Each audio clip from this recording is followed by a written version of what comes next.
Welcome to the journey of success through simplest and target-oriented approach. Like, subscribe, share, target with Professor P's Positive Way.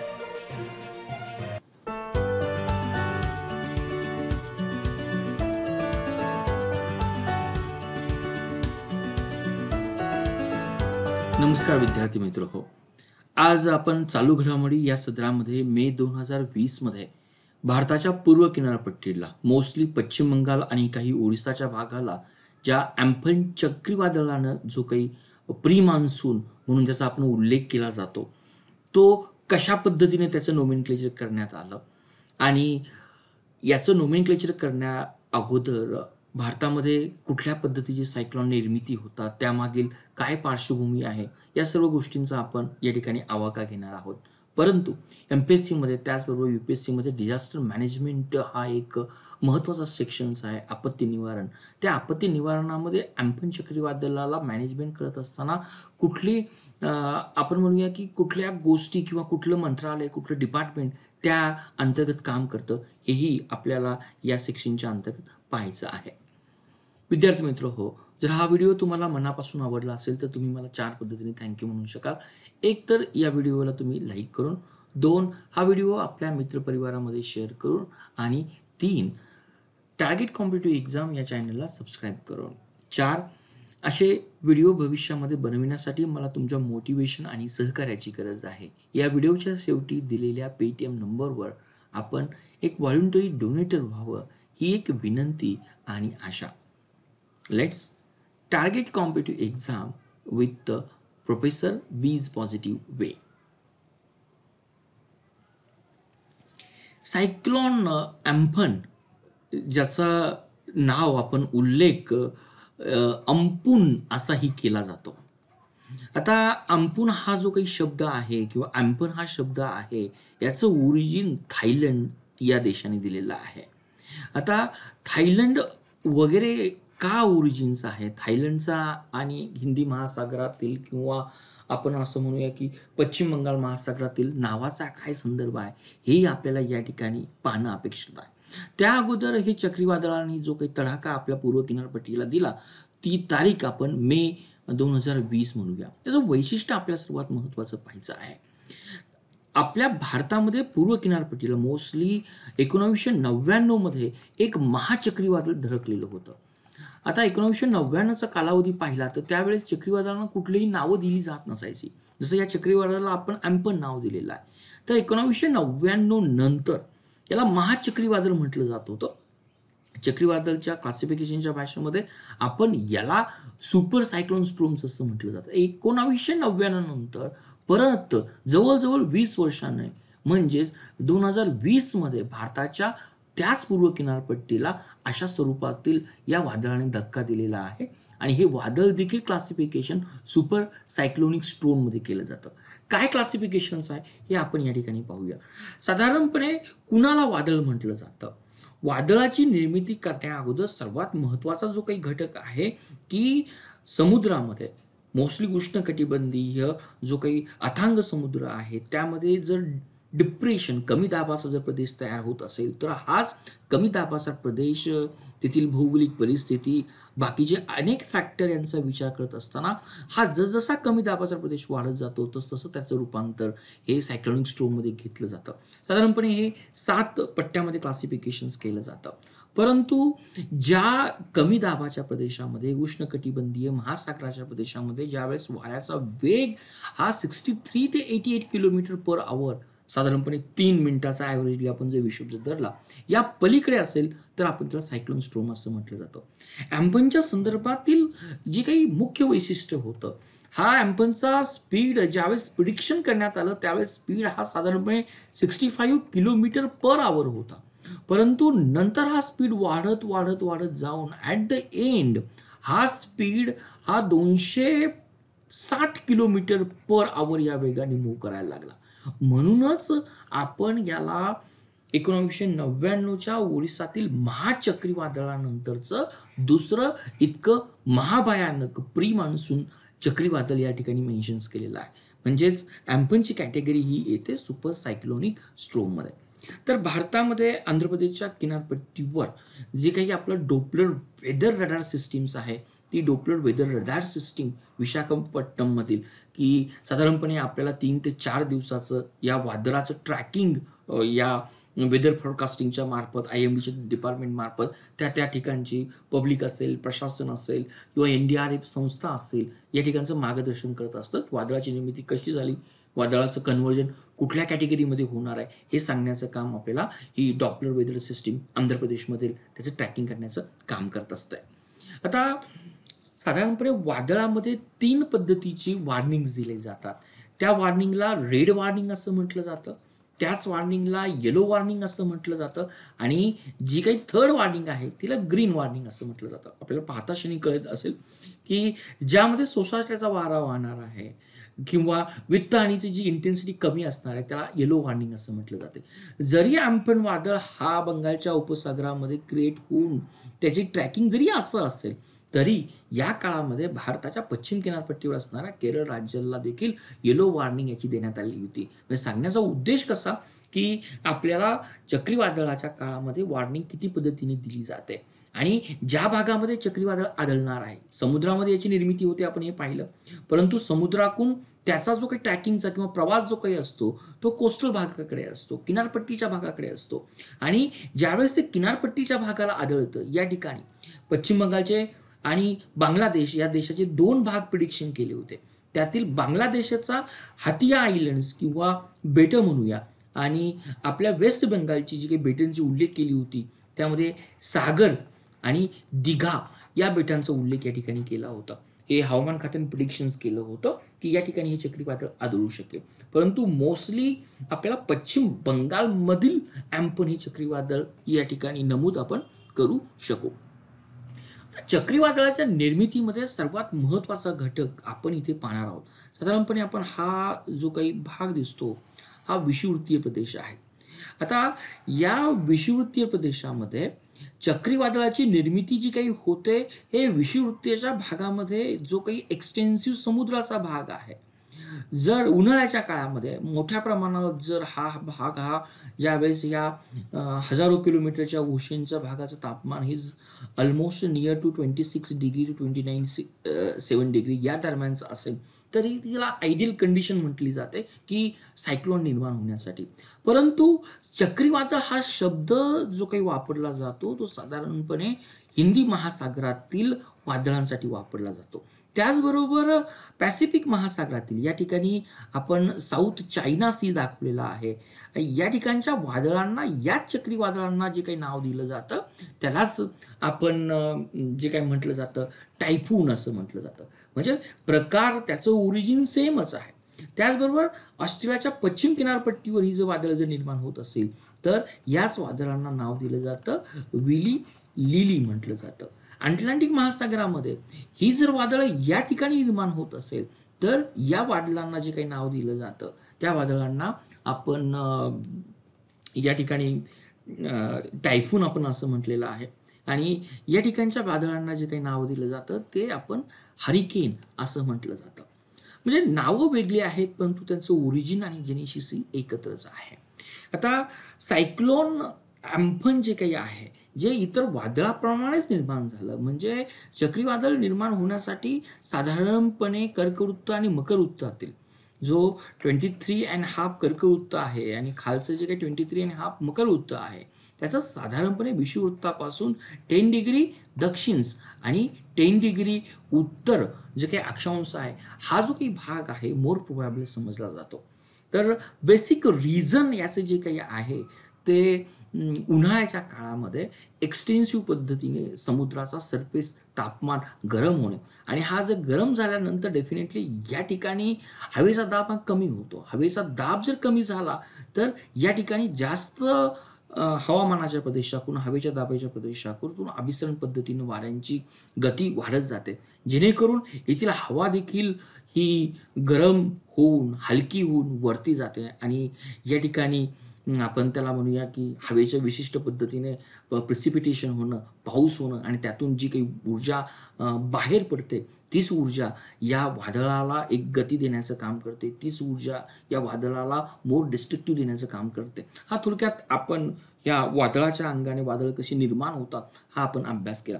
परंतु आपल्याला परीक्षेच्या दृष्टीनं कुठल्या महासागरामध्ये कुठली वादळं निर्माण होतात, विलिलिली कुठे निर्माण होतं, टायफून कुठे निर्माण होतं, किंवा चक्रीवादळ ही टर्म स्पेशली आपण हिंदी महासागरामध्ये कशी वापरतो हे आपण या ठिकाणी नमूद केलेलं आहे. दुसरं आपण चक्रीवादळाच्या संदर्भात जर पाहिलं तर चक्रीवादळं ही उत्तर गोलार्धामध्ये साधारणपणे ही घड्याळाच्या काट्याच्या विरुद्ध दिशेने फिरत असतात. म्हणजे ॲम्पन हे आपलं उत्तर गोलार्ध म्हणजे त्याची दिशा देखील घड्याळाच्या काट्याच्या विरुद्ध दिशेने असेल. परंतु तेच वादळ जर दक्षिण गोलार्धामध्ये असेल तर त्याची दिशा ही घड्याळाच्या काट्याच्या दिशेने असेल. तर बेसिक रिझन काय आहे, तर कोरोलिस फोर्सेस आणि पृथ्वीचं रोटेशन ही एक त्यामागील संकल्पना आहे. उत्तर गोलार्धामध्ये घड्याळाच्या काट्याच्या उलट्या दिशेने फिरतात, तर दक्षिण गोलार्धामध्ये ते घड्याळाच्या काट्याच्या दिशेने फिरतात. रिजन, कोरोलिस फोर्स आणि पृथ्वीचं परिवलन हे त्यामागील सर्वात महत्त्वाची गोष्ट आहे. मागील स्लाइड्समध्ये आपण मेन्शन्स केलं की कमी दाब निर्माण झाल्यानंतर शेजारील जास्त दाबाच्या प्रदेशातून हवा त्या ठिकाणी एंटर होते आणि ही हवा परत हलकी झाल्यानंतर जसजशी ती वरती होत जाते, जसं पाण्याचं उच्च तापमान आहे, जसं वारा हा उंच जातो, उंचीबरोबर त्याचं तापमान कमी होत जातं आणि समुद्राच्या भागावर असल्यामुळे उच्च आर्द्रता असल्यामुळे की ही उच्च आर्द्रता आणि ह्या आर्द्रतेतून ज्यावेळेस समुद्राच्या भागामध्ये मोर पाऊस पडतो, ही जी काही पाऊस पडत असताना प्रेसिपिटेशन होत असताना जी काही हीट रिलीज होते, ती हीट रिलीज याच वाऱ्यांना एक दिशा देते आणि हेच वारे हे आपण म्हणूया की समुद्र किनारपट्टीकडे वाहू लागतात. आणि ज्यावेळेस हे वारे समुद्र किनारपट्टीकडे वाहू लागतात, ज्यावेळेस त्यांचा वेग हा प्रचंड होतो, 64 किलोमीटरपेक्षा अधिक जातो, त्यावेळेस त्यांना आपण वादळ म्हणतो. आणि ज्यावेळेस ते किनारपट्टीवर आदळले जातात त्यावेळेस त्याला टेक्निकल भाषेमध्ये आपण लँडफॉल असं म्हटलं जातं. आणि ॲम्पन चक्रीवादळाचा जो लँडफॉल तो काही झालेला आहे तो साधारणपणे 16 मेच्या दरम्यान झालेला आहे आणि त्यानंतर त्याची दिशा ही बांगलादेश आणि पश्चिम बंगालकडे पुढे निघून गेलेली आहे. तर आता चक्रीवादळाची नावं, ॲम्पन नाव मी पहिल्या स्लाईडमध्ये मेन्शन केलं, थायलंड. आता भारतामध्ये 1999च्या चक्रीवादळाला आपण ओडिसा चक्रीवादळ असं म्हटलं जातं. तेव्हा पहिल्यांदा गरज पडली 2000 की आपण या चक्रीवादळांना एक विशिष्ट नाव असावे.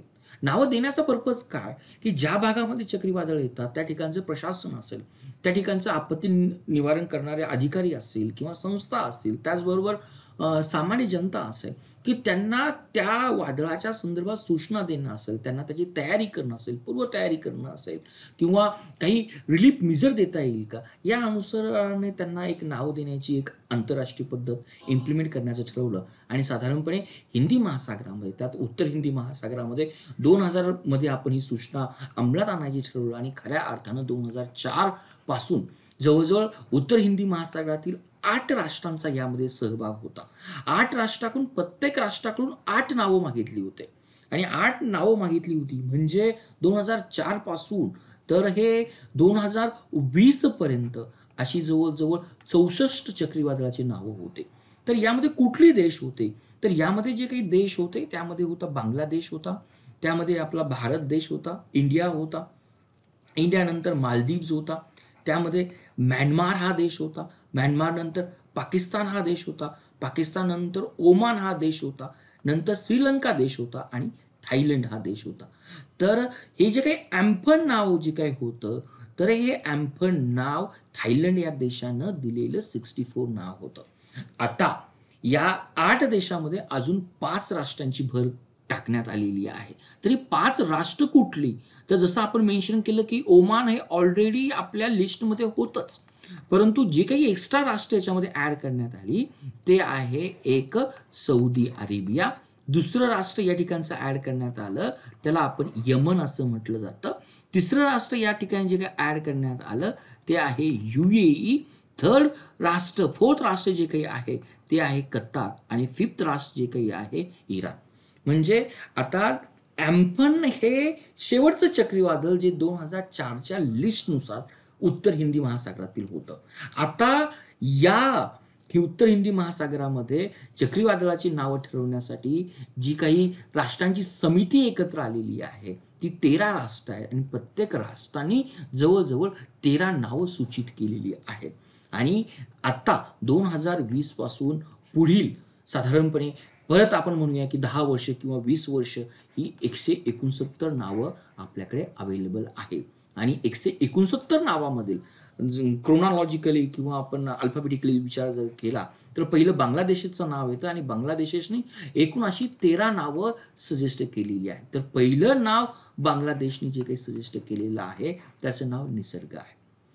आणि निसर्ग आपण ॲम्फन नंतर परत जूनमध्ये साधारणपणे 5 ते 7च्या जूनच्या दरम्यान जो काही आपल्या पश्चिम किनारपट्टीला रायगड आहे, रत्नागिरी आहे, मुंबई भागाला जो काही चक्रीवादळाचा परत लँडफॉल झाला त्या लँडफॉलला किंवा त्या चक्रीवादळाला जे नाव दिलं जातं ते निसर्ग नाव दिलं जातं. तर या ठिकाणी आपण लक्षात ठेवणं गरजेचं आहे कुठली राष्ट्र आहेत. जसं मी मेन्शन केलं 13 राष्ट्र आहेत. पहिल्यांदा 8 राष्ट्र होती, आता 5 राष्ट्रांचा या ठिकाणी परत अंतर्भाव करण्यात आलेला आहे.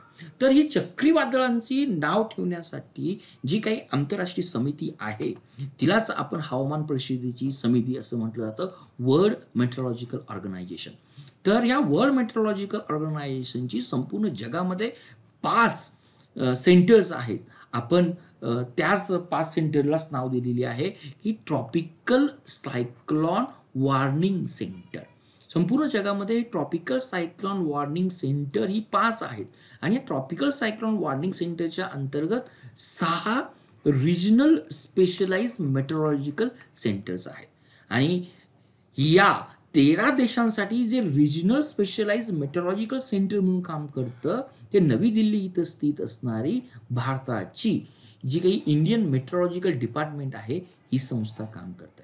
म्हणजे 13 राष्ट्र उत्तर हिंदी महासागरामध्ये जे काही चक्रीवादळ होतात त्यांच्या नावाची लिस्ट ह्या IMD कडे सपोर्ट केली जाते. आणि IMD या चक्रीवादळाच्या संदर्भात माहितीचं वितरण करणं त्या सदस्य राष्ट्रांना, त्या 13 राष्ट्रांना आणि काय रिलीफ मेजर घेतले पाहिजे हे सांगण्याचं काम या ठिकाणी आपल्या IMD कडे येतं. मुद्दाम हा रेफरन्स मी तुम्हाला या ठिकाणी दिला. आता ॲम्फन चक्रीवादळ आल्यानंतर त्या ॲम्फन चक्रीवादळाच्या मॅनेजमेंटमध्ये आपत्तीपूर्वी आणि आपत्तीनंतर कुठल्या संस्था या ठिकाणी येतात.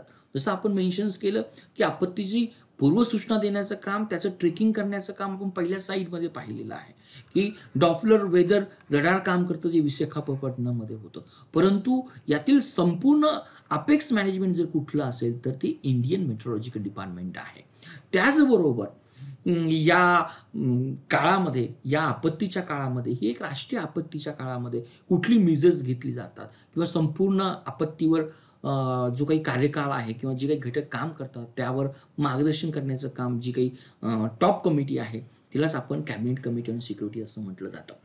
त्याच अनुषंगाने आपत्तीच्या काळामध्ये एक नॅशनल क्रायसिस मॉनिटरिंग कमिटी स्थापन केली जाते. मोस्टली हिचं जे काही काम आहे ती आपत्ती झाल्यानंतर कशा पद्धतीचे रिलीफ मेजर हा दिला जावा या संदर्भातली ही रिलीफ कमिटी काम केली जाते. ही नॅशनल क्रायसिस मॉनिटरिंग कमिटी असं म्हटलं जातं.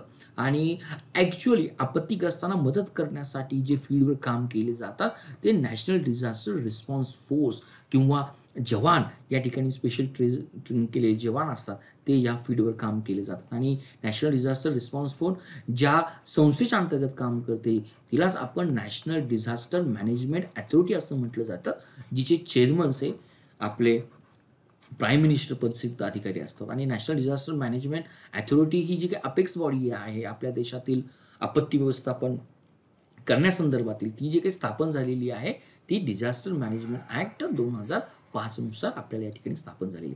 मुद्दाम हा मी पॉईंट या ठिकाणी मेन्शन्स केला की ॲम्फन चक्रीवादळ, नॉट ओनली ॲम्फन किंवा जी काही चक्रीवादळं येतात की कुठल्याही प्रकारची चक्रीवादळ सोडून इतर आपत्ती येते त्या आपत्तीमध्ये साधारणपणे ह्या 4 संस्था किंवा 4 घटक त्या आपत्तीपूर्व आणि आपत्तीनंतर सर्व व्यवस्थापन करण्याची जबाबदारी या घटकाकडे असते.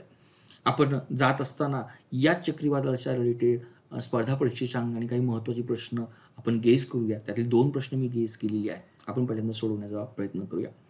पहिला प्रश्न दिला की नॅशनल डिझास्टर रिस्पॉन्स फोर्स आहे या ठिकाणी मी तुम्हाला मेन्शन्स केलं, नॅशनल डिझास्टर रिस्पॉन्स फोर्स हा प्राईम मिनिस्टर ज्या कमिटीचे अध्यक्ष आहेत ते नॅशनल डिझास्टर मॅनेजमेंट अथॉरिटी या खाली ही फोर्स स्थापन करण्यात आला आणि त्याच्यामध्ये मोस्टली SSB सशस्त्र बल असतात किंवा आपण त्याच्यामध्ये CISF असतात की सेंट्रल इंडस्ट्री सिक्युरिटी फोर्सेस आहे किंवा इंडो तिबेटियन फोर्सेस आहे. मोस्टली जे काही पॅरामिलिटिकल आपल्याकडे फोर्सेस आहेत 5 फोर्सेस जवान या काही कालावधीसाठी निवडले जातात. तर प्रश्न असा आहे की फोर्स कुठल्या कायद्यानुसार, कायदा तर एकच आपल्याकडे कायदा आहे की डिझास्टर मॅनेजमेंट ॲक्ट 2005, परंतु कुठल्या सेक्शन नंतर ही NDRF समिती स्थापन करण्यात आली, तर आपल्याकडं सेक्शन जो काही आहे तो 44 आणि 45 हा सेक्शन आहे की हे जवान ॲक्च्युली फील्डवर काम करतात की जे काही अफेक्टेड लोक आहेत त्यांना मदत करणं, त्यांना अन्न पुरवठा करणं, त्यांना पाण्याची सोय करणं किंवा सुरक्षित ठिकाणी घेऊन जाणं, हे काम करण्यासाठी हे नॅशनल डिझास्टर रिस्पॉन्स टीम आपल्याला काम करते. आणि शेवटचा पॉईंट आपण या ठिकाणी मेन्शन्स करणार आहोत की जी काही आपण कमिटी मेन्शन्स केली आहे की national commission on monitoring committee, की आपत्ती आल्यानंतर ॲक्च्युअली अफेक्टेड लोकांना रिलीफ मेजर कशा पद्धतीनं मिळावा. आणि या कमिटीचा जो काही हेड आहे तो कमिटीचा हेड हा कॅबिनेट सेक्रेटरी दर्जाचा अधिकारी या कमिटीचा अध्यक्ष असतो. तर रिलीफ मेजर्स इम्प्लिमेंटेशन करण्यासाठी खास ही कमिटी या ठिकाणी स्थापन करण्यात आली. म्हणजेच याचं जर उत्तर जर पाहिलं तर आपल्याकडे रिलीफ मेजर मॅनेजमेंट करण्यासाठी जी कमिटी आहे त्या कमिटीचं नाव आपण NCFC असं म्हटलं जातं. जरी आपण ॲम्फन चक्रीवादळ पाहत जरी असेल तर या ठिकाणी माझा उद्देश, कारण दरवर्षी भारतासारख्या देशामध्ये किंवा उत्तर हिंदी महासागरामध्ये साधारणपणे ॲव्हरेजली 6 ते 7 चक्रीवादळ येत असतात. ती चक्रीवादळ कशी येतात, का निर्माण होतात, त्यांचं नोमेनक्लेचर कसं दिलं जातं, हा थोडासा आपण आढावा या सेक्शन्समध्ये घेतला आहे.